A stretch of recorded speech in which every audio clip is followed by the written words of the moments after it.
भोपाल में मध्य प्रदेश सरकार के कैबिनेट मंत्री विश्वास सारंग ने कांग्रेस और राहुल गांधी पर बड़ा हमला बोला है। सारंग ने प्रेस कॉन्फ्रेंस कर कहा कि लोकतंत्र मजबूत है पर कांग्रेस की राजनीति कमजोर हो चुकी है। सारंग ने कहा कि नेता प्रतिपक्ष ने आज प्रेस वार्ता कर राहुल गांधी की झूठ और फरेब की राजनीति को आगे बढ़ाने की कोशिश की। उन्होंने सरकार को हेराफेरी वाली सरकार बताया और चुनाव आयोग पर सवाल उठाए, लेकिन 20 महीने बाद उन्हें यही याद आया कि चुनाव में गड़बड़ी हुई। मंत्री सारंग ने कहा कि अगर सचमुच गड़बड़ी थी तो संविधान का अनुच्छेद 329 और जनप्रतिनिधित्व अधिनियम 1951 की धारा 80 से 81 के अनुसार 45 दिन के भीतर हाईकोर्ट में याचिका दायर करनी चाहिए थी। सुप्रीम कोर्ट भी इस सीमा को अनिवार्य बता चुका है, लेकिन कांग्रेस ने कानूनी रास्ता नहीं अपनाया और केवल मीडिया में बयानबाजी की। उन्होंने कहा कि कांग्रेस ने केवल 27 सीटों पर सवाल उठाए, जबकि भाजपा को 163 सीटों पर जीत मिली। 27 हटाने के बाद भी 136 सीटें बचती हैं। इससे स्पष्ट है कि कांग्रेस के पास न तथ्य है न आंकड़े, सिर्फ जनता को गुमराह करने की राजनीति है। मतदाता सूची को लेकर सारंग ने कहा कि कांग्रेस ने कभी फॉर्म 6 से 7 और 8 में आपत्ति दर्ज नहीं की, जबकि चुनाव आयोग मतदान से 10 दिन पहले तक आपत्तियां स्वीकार करता है। दरअसल हर साल मतदाता सूची का पुनरीक्षण होता है, लेकिन कांग्रेस ने कोई लिखित आपत्ति नहीं दी। उन्होंने कांग्रेस पर संवैधानिक संस्थाओं की गरिमा पर सवाल उठाने का आरोप लगाते हुए कहा कि सत्ता में रहकर इन संस्थाओं का दुरुपयोग और विपक्ष में रहकर उनकी निष्पक्षता पर सवाल उठाना, यही कांग्रेस की पुरानी आदत है। सारंग ने राहुल गांधी के परिवार के इतिहास पर भी निशाना साधा। आदरणीय राहुल गांधी जी की जो झूठ और फरेब की राजनीति है, उससे सुर से सुर मिलाने की कोशिश की। उन्होंने हमारी सरकार को हेरा फेरी वाली सरकार कहा। उन्होंने कहा कि जो बात राहुल गांधी जी कह रहे हैं, वोट की चोरी की, चुनाव आयोग की गड़बड़ियों की, वही पिछले चुनाव में मध्य प्रदेश में भी हुआ और उसके माध्यम से हमारी सरकार बनी। हम सब ये बात की जानकारी रखते हैं कि इस देश में, इस दर्शन में या हमारी संस्कृति में एक कुंभकर्ण जी हुए जो 6 महीने सोते थे और 6 महीने उठते थे। पर आश्चर्य की बात है कि नेता प्रतिपक्ष जी और कांग्रेस के नेता तो उनसे भी आगे बढ़ गए। 20 महीने हो गई सरकार बने हुए। 20 महीने पहले मध्य प्रदेश की जनता ने जनादेश भारतीय जनता पार्टी को दिया, और यदि मैं दिनों की बात करूं तो लगभग 625 दिन हो गए।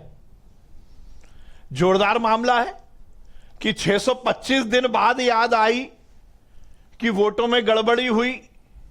625 दिन बाद याद आया कि चुनाव आयोग ने वोटों की हेराफेरी कर दी और हमारी सरकार बन गई।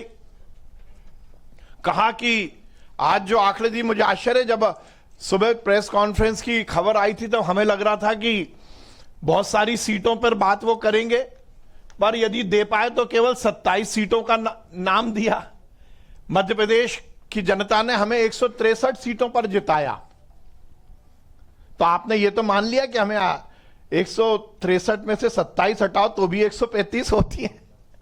मुझे आश्चर्य है कि बिना किसी तथ्य के, बिना किसी आंकड़े के, बिना किसी बेस के कांग्रेस के नेता इस तरह से इस देश में गुमराह करने की राजनीति क्यों कर रहे हैं।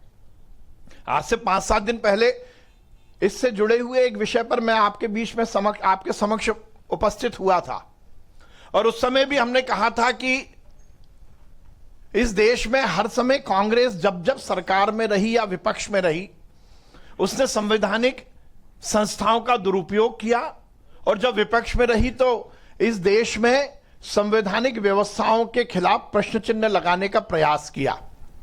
अब वोटों की चोरी की बात यदि करते हो तो राहुल जी, सबसे पहले वोटों की चोरी का इतिहास तो आपके पूर्वज जवाहरलाल नेहरू जी पर लगा था, क्योंकि जब प्रधानमंत्री बनने के लिए वोटों का विभाजन हुआ था तो जो इतिहास कहता है उसमें उनको केवल 1 वोट मिला था, उनसे ज्यादा वोट तो पटेल साहब को मिले थे, पर तो भी आप प्रधानमंत्री बन गए। आपके पूर्वज अंबेडकर जी के चुनाव की बात हो या उसके बाद हर हार के बाद कभी ईवीएम को दोष देना, कभी चुनाव आयोग को दोष देना, कभी वोटर लिस्ट पर प्रश्न चिन्ह लगाना। 90 चुनाव जिस व्यक्ति के नेतृत्व में लड़े गए हों कांग्रेस के, और हर चुनाव में कांग्रेस हारी हो, उसकी मनस्थिति हम समझ सकते हैं। पर जिस प्रकार से आज नेता प्रतिपक्ष जी ने यह बात की है कि विगत चुनाव जो कि 625 दिन पहले हुए, 20 महीने पहले हुए, उसमें गड़बड़ी हुई, तो मैं आपके माध्यम से कांग्रेस के नेताओं को, राहुल जी को और नेता प्रतिपक्ष जी को कहना चाहता हूं, जिस संविधान की वो बात करते हैं, जिस संविधान पर यह देश चल रहा है, वो हमारे पूर्वजों ने, अंबेडकर साहब और उनके साथियों ने बहुत ही विचार के साथ बनाया, और ऐसी हर एक विषय का उन्होंने विस्तृत रूप से उसमें निराकरण किया। हमारा संविधान कहता है, भारतीय संविधान के अनुच्छेद 329 बी और जन प्रतिनिधित्व अधिनियम 1951 की धारा 80 और 81, ये उसमें ये स्पष्ट है, मैं फिर रिपीट कर रहा हूं, अनुच्छेद 329 बी और जन प्रतिनिधित्व अधिनियम 1951 की धारा 80-81 में स्पष्ट है कि चुनाव परिणाम आने के 45 दिन के अंदर आप चुनाव से संबंधित यदि आपको कोई आपत्ति है तो वो आप हाई कोर्ट में उसके निराकरण के लिए केस लगा सकते हैं। मैं फिर रिपीट कर रहा हूं, ये संविधान की बात कह रहा हूं, ये मैं अपने मन से नहीं कह रहा। 329 बी जन प्रतिनिधित्व अधिनियम 1951 स्पष्ट कहता है कि 45 दिन के अंदर चुनाव परिणाम आने के बाद आपको हाई कोर्ट में याचिका के माध्यम से चुनाव को चुनौती देनी चाहिए। और यह केवल संविधान में ही नहीं लिखा, इसके बाद यदि लगातार इस संबंधित कभी भी कोई कोर्ट में केस गए तो उसमें भी यह निर्णय आया। मैं यहां पर जिक्र करना चाहता हूं 1973 चरण लाल साहू वर्सेस नंद किशोर भट्ट, उसमें जो निर्णय आया उसमें लिखा है कि 45 दिन की सीमा मैंडेटरी है, इसमें कोई ढील नहीं दी जा सकती, यह कोर्ट ने कहा 1973 में। उसके बाद 1999 के वेंकटाचलम वर्सेस ए स्वामीकन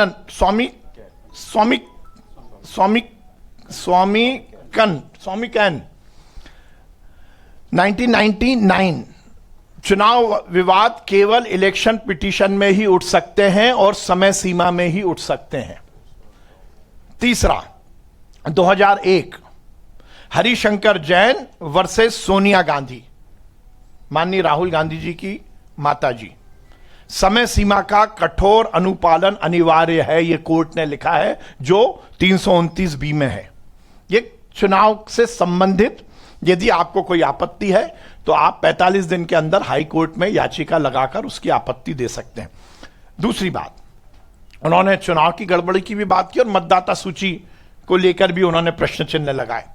तो जनप्रतिनिधित्व अधिनियम 1950 यह कहता है कि हर नागरिक और हर राजनीतिक दल सूची की गड़बड़ी को समय रहते आपत्ति दर्ज कर सकता है, और चुनाव आयोग इस मामले में बहुत लिबरल है। सही मायने में तो वो चुनाव के मतदान के 10 दिन पहले तक, अंतिम सूची प्रकाशन तक यदि कोई आपत्ति आती है तो उसको एंटरटेन करता है। अब नेता प्रतिपक्ष जी बताएं, कांग्रेस के नेता बताएं कि ये जो 27 सीटें आप बोल रहे हैं, वो 27 सीटों की आपने कितने बार चुनाव आयोग में आपत्ति दर्ज की? क्या आपके पास कोई चुनाव आयोग की रिसिप्ट है? क्या आपने ड्यूरिंग दैट टाइम जबकि मतदाता सूची का पुनरीक्षण हो रहा था, क्या आपने इन 27 सीटों को लेकर चुनाव आयोग में कोई पत्र दिया था, कोई आपत्ति दर्ज की थी? और केवल यही नहीं, चुनाव आयोग हर साल मतदाता सूची का पुनरीक्षण करता है। तो अभी चुनाव के बाद भी हो चुका है, लोकसभा चुनाव में भी हो चुका, विधानसभा चुनाव के बाद लोकसभा चुनाव, और उसके बाद भी ये कंटिन्यू प्रोसेस है। तो क्या ये 27 सीटों पर चुनाव मतदाता सूची में गड़बड़ थी? तो नेता प्रतिपक्ष जी ये जरूर बताएं कि क्या चुनाव आयोग को आपने कोई लिखित में इन 27 सीटों पर मतदाता सूची में गड़बड़ी की सूचना दी? नहीं दी।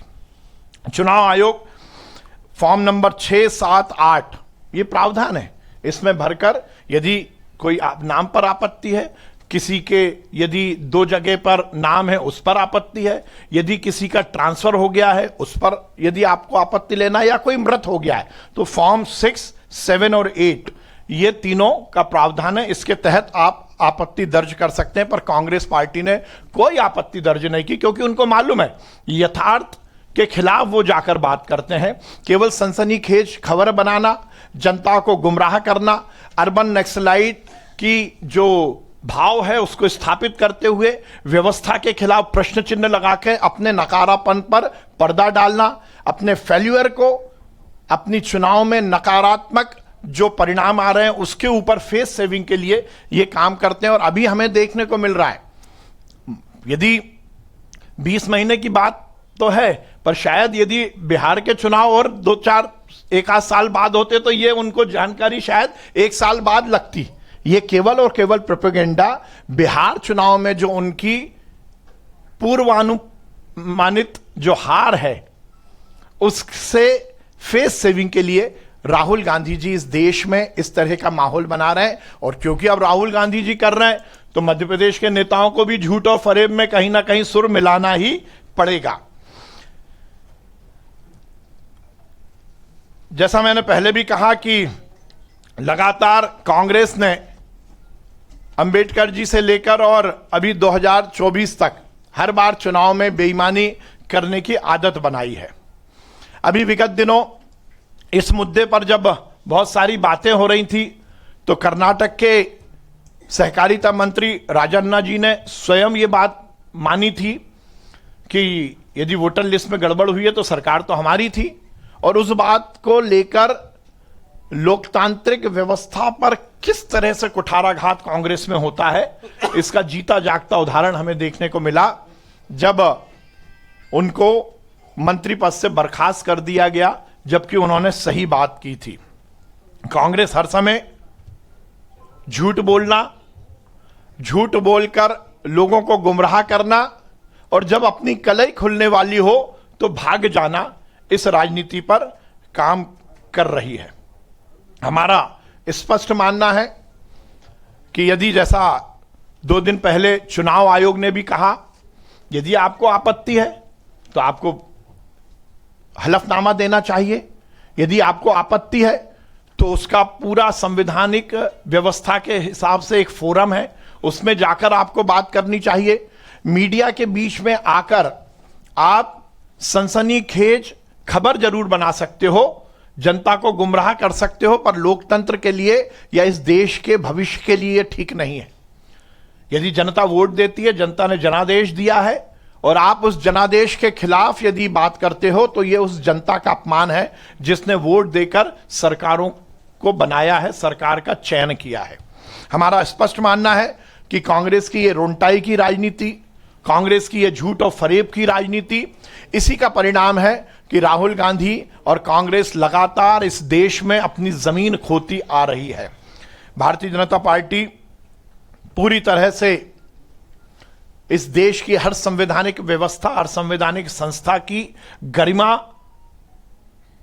को अक्षुण्ण रखने के लिए कटिबद्ध है।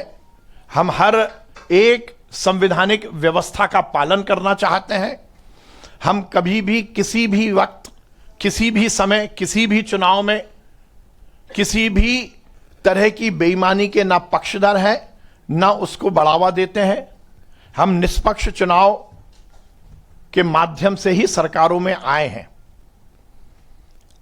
इस प्रेस कॉन्फ्रेंस के माध्यम से मैं कांग्रेस के नेताओं को, वैसे तो मुझे मालूम है कि मेरे ये कहने के बाद भी उनके कानों में जूं नहीं रहेंगी, पर मैं फिर निवेदन करना चाहता हूं। पिछली बार भी मैंने कहा था राहुल जी को कि यूं ही ना चल पड़ेगा जमाना किसी के साथ, नियत भी नेक चाहिए गांधीगिरी के साथ। राहुल जी नियत ठीक करिए, राहुल जी नीति ठीक करिए और नेतृत्व के लिए अच्छा नेता चुनिए, तब कांग्रेस की स्थिति ठीक होगी। झूठ फरेब की राजनीति करके जनता को गुमराह ना करें। ये देश की लोकतांत्रिक व्यवस्था को लेकर पूरी दुनिया हम पर अभिमान करती है। लोकतांत्रिक व्यवस्था में ये देश बहुत मजबूत है। आदरणीय अंबेडकर साहब ने जिस लोकतंत्र और गणतंत्र की स्थापना इस देश में की है, आप अपनी राजनीतिक विफलता को छुपाने के लिए पूरी दुनिया में उस लोकतंत्र का मजाक मत उड़ाइए, उन संवैधानिक संस्थाओं का मजाक मत उड़ाइए जो बहुत निष्पक्षता के साथ इस देश में काम कर रही हैं। आज फिर हम ये कहेंगे कि जिस प्रकार से चुनाव आयोग ने कहा है, यदि राहुल गांधी जी के पास कोई तथ्य है, उमंग सिंगार जी के पास या कांग्रेस के किसी भी नेता के पास कोई तथ्य है, तो हलफनामा के साथ उचित फोरम पर जाकर ये बात चुनाव आयोग के पास जाकर कहिए। मतदाता सूची में गड़बड़ है, वोटों की चोरी जैसे गलत आरोप लगाकर लोकतंत्र को बदनाम करने की जो आप कोशिश कर रहे हैं, ये ठीक नहीं है। यदि आप हलफनामा देकर चुनाव आयोग के सामने नहीं जाते तो ये स्पष्ट होगा कि आप केवल और केवल झूठ और फरेब की राजनीति करके जनता को गुमराह कर रहे हैं। बहुत बहुत धन्यवाद।